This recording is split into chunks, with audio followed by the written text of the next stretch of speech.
that's one of the great honors of being a musician, I think, and being able to have done it this long.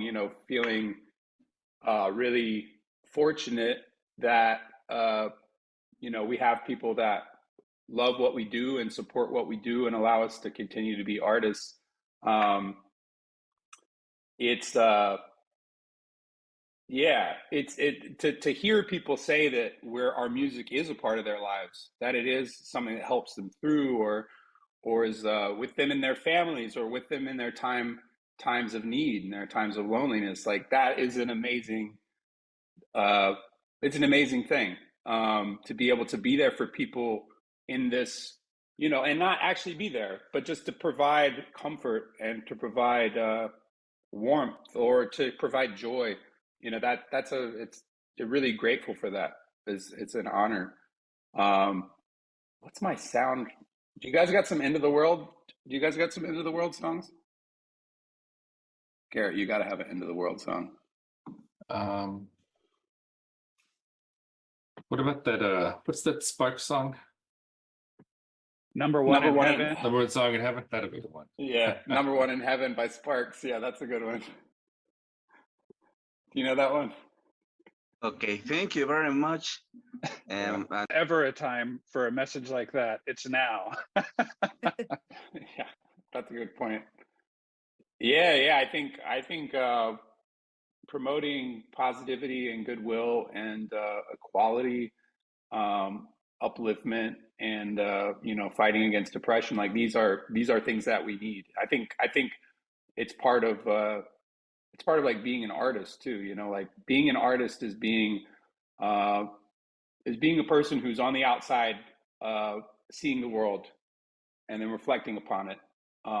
Sometimes it's because you yourself feel like you're outside of an outcast. You're an outcast, and you're trying to look in. And sometimes it's because you feel that's your purpose. And I think those messages of inclusion are extremely important to us. Like that's what so much of our music is about. Is about you know being okay with being different, and finding yourself in your world, finding your strength in your difference, finding your strength in your weaknesses, um, and finding peace with yourself and finding your people. So yeah, I mean, and I also I love a festival that has all kinds of stuff. It brings all types of people together, and you walk by stages that you wouldn't, you wouldn't know that you were looking for something, and then you find it. And that's like a thing that we've been fortunate enough to be able to play festivals for years now, and it is a chance to make new fans out of just passersby. So yeah. Thank you. It's going to be hard this time. I think it's going to be really hard this time around because the new songs feel really good live. We just did some shows in London, and we it was just we just played the record. It was front to back, just the album. We did two shows, and it felt so good. And I think it was surprising to us how good the whole record sounded live.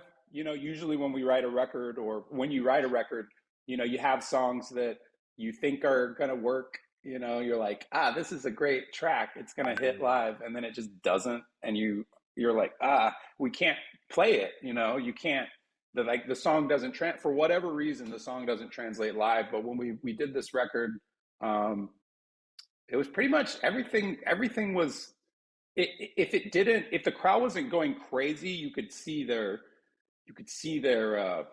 connection. And for us, I think too, like playing the songs, I think we felt good playing the songs. But then there were songs that were just hitting, like The Tower was killing it. And of course, like King of Sweden and Peach, we've been playing for years, for a couple years now. And they smash. The Tower, The Thief, Iris, um, the corner of my eye, The Fight, The Sickness. Everything was. I could just name the whole record. Give Me the Ghost Back. Oh my gosh, Give Me the Ghost Back destroys live. So when you put out a new record, you know, you've already got this like 20 song set. You know, a festival set's usually about 13 songs probably. And then you all of a sudden you've got these 12 new songs come in, and it's like picking between your babies. Who's got to get out of the house, go to college, get out of Oh, here. wow.